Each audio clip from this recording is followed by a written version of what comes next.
Assalamu alaikum, dear students of class 5th. आजुक सोन subject EVS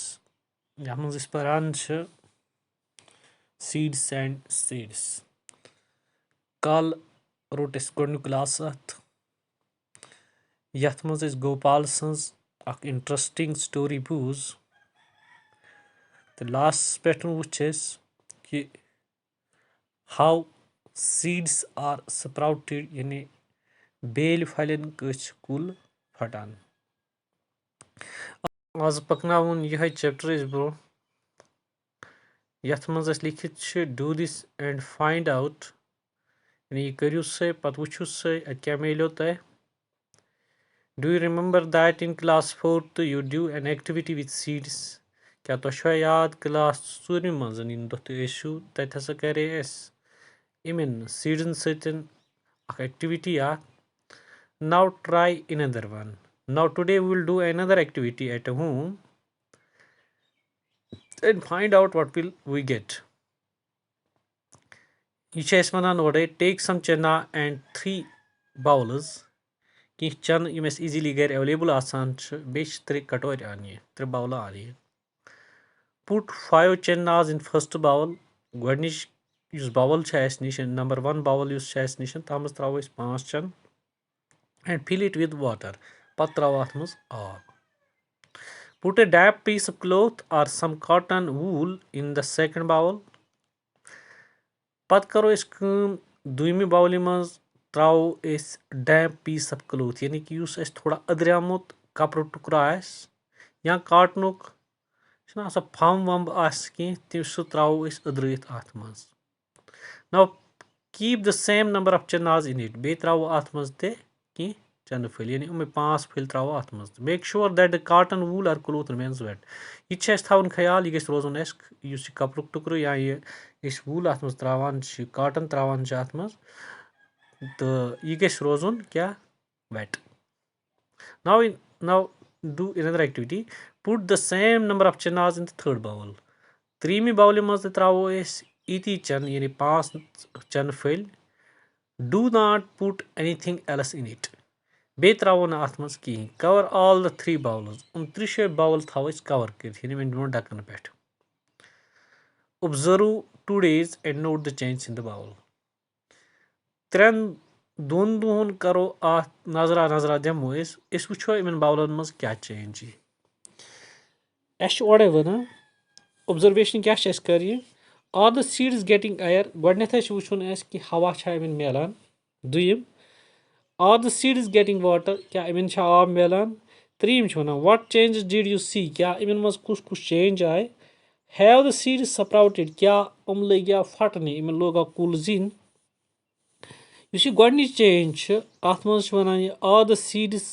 getting air क्या तमाम sedan यानी 3 बाउलन सीडन हवा मिलान और वन यह गोडनिच बाउल तथ मज आब भरत मतलब तथ एयर मिलान कह दुयम तथ खाली कपड़ टुकर पे त्रयत यानी ओदुर कपड़ त्रयत पे मतलब तथ मिल एयर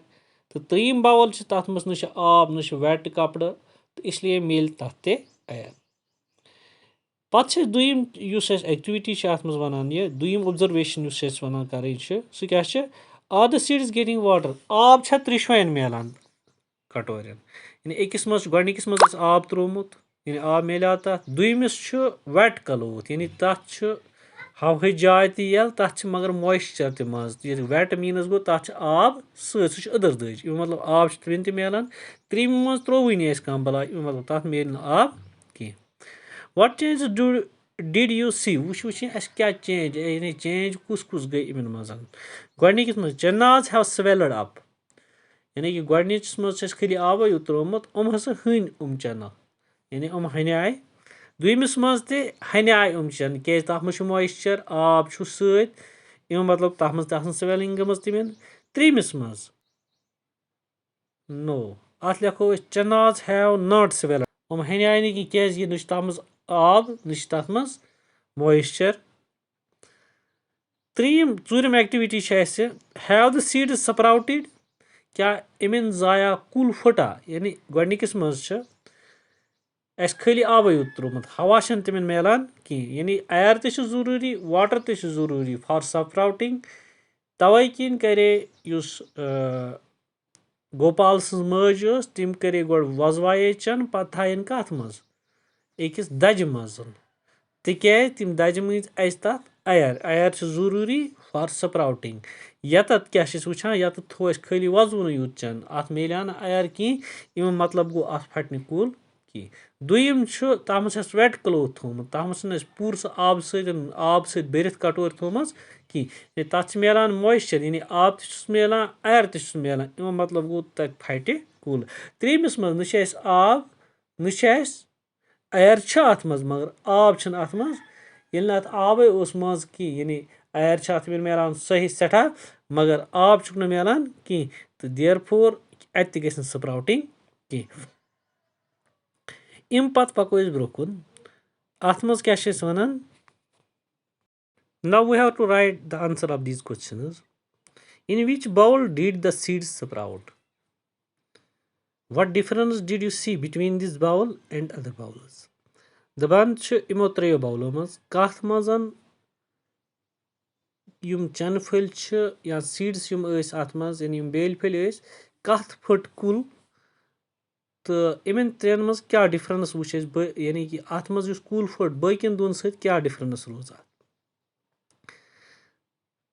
अस पता seed sprouted in the bowl second bowl मज फट बेल फलिस कुल क्या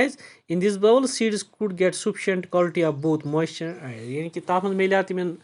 नमी तो एयर यानी वाटर तो मिलाव तो एयर तो मिलाव which are necessary for the sprouting of the seeds यानी यह जरूरी यानी air and moisture is necessary for sprouting of the seeds यानी बेल फल फटने खतर यानी बेल फल कुल जवन खतर जरूरी air plus moisture whereas the bowl one had water in excess quantity bowl मज आब ज्यादा मगर एयर कहीं इथे पे बाउल थर्ड तथ मज एक्सेसिव क्वांटिटी ऑफ एयर मगर वाटर तथ मज कहीं यह डिफरेंस इन त्रेन बाउलन पान दैट इज वाई कि यम कंडीशन जरूरी अत for the sprouting that was found in the second bowl now the second question is why did Gopal mother tie the चन्नाज इन अ डैप क्लोथ यानी ओदुर कपरो यानी wet cloth अत मज क्या कर टाइट इम क्या हुश दज तथी मज थन तिक्याज गोपाल सज मदर तमिस पता कि युस स्प्राउटिंग यानी युस बेल फलिस कुल जवरावन